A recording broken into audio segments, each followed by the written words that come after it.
warahmatullahi wabarakatuh. Perkenalkan, saya Nawang Taufika dari kelas BPWC. Dalam video kali ini, saya akan membahas tentang opini saya terhadap Benoa Bay Reclamation Project. Teluk Benoa merupakan salah satu teluk yang ada di Pulau Bali yang secara administratif terletak di Kabupaten Badung.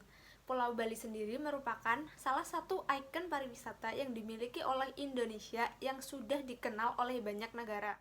Reklamasi dapat didefinisikan sebagai aktivitas penimbunan suatu area dalam skala luas hingga sangat luas di daratan maupun di area perairan untuk suatu keperluan rencana tertentu. Reklamasi sendiri bertujuan untuk membuat dataran baru yang nantinya akan dimanfaatkan sebagai kawasan permukiman, kawasan perindustrian, kawasan perkotaan, kawasan pengelolaan limbah, atau juga kawasan yang lainnya. Dalam hal ini, saya tidak setuju dengan adanya reklamasi di kawasan Teluk Benoa karena seperti yang kita ketahui, Teluk Benoa merupakan kawasan konservasi dan juga kawasan suci untuk menyelenggarakan upacara adat umat Hindu di Bali. Dan menurut adat dan agama Hindu dan juga agama yang lainnya, merubah alam merupakan tindakan tidak terpuji apabila di dalamnya terjadi kerusakan alam atau lingkungan dan juga merugikan makhluk Tuhan. Selain itu, dalam Perpres nomor 45 tahun 2011 tentang tata ruang kawasan perkotaan serbagita di mana kawasan Teluk Benoa termasuk kawasan konservasi.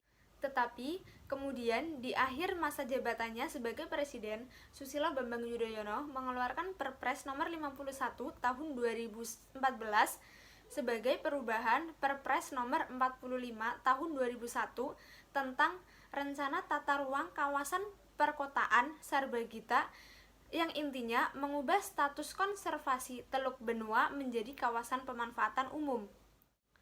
Hal tersebut menyebabkan kawasan Sarbagita menjadi berkurang luasnya dan pihak investor mendapatkan izin lokasi konservasi. Dan pada Perpres nomor 122 tahun 2012 tentang reklamasi di kawasan pesisir dan pulau-pulau kecil yang melarang reklamasi dilakukan di kawasan konservasi. Reklamasi ini memang bertujuan untuk meningkatkan sektor pariwisata, tetapi terjadinya reklamasi ini nanti akan sangat berdampak pada lingkungan dan juga masyarakat lokalnya.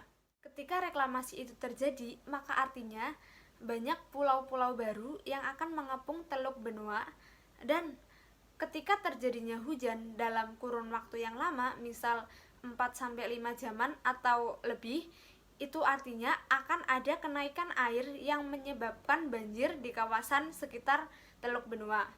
Reklamasi juga pastinya akan berdampak pada bidang maritim yang akan menyebabkan hancurnya habitat dan ekosistem yang ada di sekitar kawasan Teluk Benoa, seperti rusaknya terumbu karang yang mengakibatkan abrasi pada sekitar pantai yang juga akan berdampak pada kehidupan ekonomi sosial masyarakat.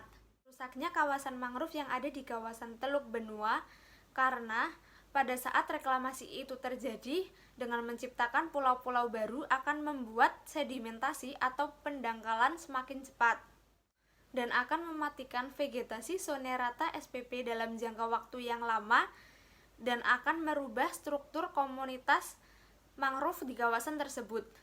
Kemudian, tercemarnya kawasan pantai dan sekitar pantai karena limbah yang dihasilkan. Selain itu juga, pola kegiatan masyarakat lokal yang bermata pencarian bergantung pada bidang kelautan itu pasti akan berubah. Selain itu juga, yang pasti potensi terjadinya kerusakan lingkungan itu semakin besar. Dengan adanya pulau-pulau baru hasil reklamasi yang nantinya akan dibangun hotel-hotel, resort-resort, atau akomodasi yang lainnya, pasti akan berdampak pada ketersediaan air untuk menunjang kebutuhan air tersebut, sehingga semakin banyak ketersediaan air yang diperlukan. Itu yang sangat dikhawatirkan oleh masyarakat lokal dalam kebutuhan air untuk sehari-harinya. Kawasan reklamasi ini akan merusak fungsi dan nilai kawasan konservasi dan juga kawasan maritim Teluk Benoa, yang mana Teluk Benoa ini telah ditetapkan sebagai kawasan konservasi maritim oleh Susi Pujiastuti pada masa pemerintahnya sebagai Menteri Kelautan dan Perikanan. Sehingga seharusnya Teluk Benoa ini dijaga sebagai kawasan konservasi maritim. Seperti yang kita ketahui bahwa Bali memiliki potensi alam yang sangat indah karena iklim tropisnya, hutan yang hijau, air laut yang biru, dan sawah yang membentang indah, dan juga pemandangan alam lainnya yang menakjubkan. Itu menjadi daya tarik wisatawan untuk berkunjung ke Bali. Selain itu juga, Bali memiliki kearifan lokal yang sangat kental dengan kegiatan budayanya dan juga upacara adatnya yang menjadi daya tarik dan ciri khas daerah Bali dengan daerah yang lainnya. Sehingga kita perlu meningkatkan potensi tersebut untuk menjadikan pariwisata berkelanjutan tanpa merusak alam.